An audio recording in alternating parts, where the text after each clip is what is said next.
ಸಾಗಲಿಕ್ಕೆ ಅಂತ ಬಂದಿದ್ದು ಬರೀ ಅರ್ಧ ಗಂಟೆ ಅಂದ್ಬಿಟ್ಟು 2 ಅವರ್ 3 ಅವರ್ ಮಾಡಿದ್ರು. ಎಲ್ಲರೂ ಭಯ ಹೇಳ್ತಾರೆ, ಅವ್ರು ಇನ್ನೂ ಇರಿ ಅಂತವ್ರೆ. ಆದರೆ ಅದು ಇರಿ ಅನ್ನೋ ಬಿಡ್ತಾರೆ. ನಾವು ಹೋಗ್ತಾ ಇದ್ದೀವಿ. ಇಷ್ಟು ಹೇಳೋಕ್ಕೆ ಇಷ್ಟಪಡ್ತೀನಿ. ಓಕೆ ಫ್ರೆಂಡ್ಸ್, ಸೊ ಆಗಲ್ಲ. ಅವಾಗ ಚಿಕ್ಕದ್ರಿಂದ ಇಲ್ಲಿ ಗೊತ್ತಿತ್ತು ಮೆಮೊರೀಸ್, ಮತ್ತು ಇಲ್ಲಿನ ಮೆಮೊರೀಸ್ ಹಂಗೆ ಇದೆ ಫ್ರೆಂಡ್ಸ್. ಅವಾಗ ಬಜ್ಜಿ ತಿಂತಿದ್ದು, ಇಲ್ಲೆಲ್ಲ ಹಬ್ಬಕ್ಕೆ ಬರ್ತಿದ್ದು ಎಲ್ಲ ಅದೇ ನೆನಪುಗಳನ್ನ ಮರುಕಳಿಸಿ ಸುವಿ ನೆನಪು. ಆದರೆ ಇವಾಗ ಹಂಗೆ ಇರೋಕ್ಕಾಗಲ್ಲ, ಹಂಗೆ ಬರೋಕ್ಕಾಗಲ್ಲ. ಚಿಕ್ಕ ಮಕ್ಕಳಾಗಿದ್ದರೆ ಎಷ್ಟೋ ಚೆಂದ ಫ್ರೆಂಡ್ಸ್.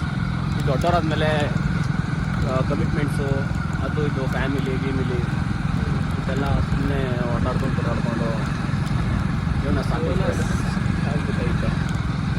ಎಲ್ಲ ಇದ್ದಾರೆ. ನಾವು ನೋಡಿದ್ರೆ ನೆಂಟರ ಮನೆ, ಅವ್ರ ಮನೆ, ಇವ್ರ ಮನೆ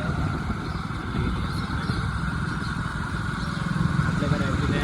ಮೋಡ ಬೇರೆ ಬರೋಂಗೆ ಮುಚ್ಕೊಂಡಿದೆ, ಮಳೆ ಬೇರೆ ಬರೋಂಗೆ ಮಾಡ್ತಿದೆ. ಇವರು ಬರ್ತಾ ಇದ್ದಾರೆ. ಹಾಯ್ ಮಾಡಿ. ಒಳ್ಳೆ ವೆದರ್ ಇವಾಗ ಚೆನ್ನಾಗಿದೆ.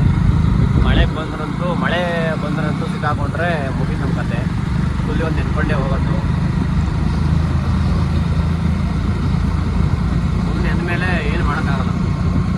ನೋಡಿ, ಇಲ್ಲೆಲ್ಲ ಹೊಸಗಳೆಲ್ಲ ನಾನು ಇಲ್ಲೇ ರೋಡಲ್ಲಿ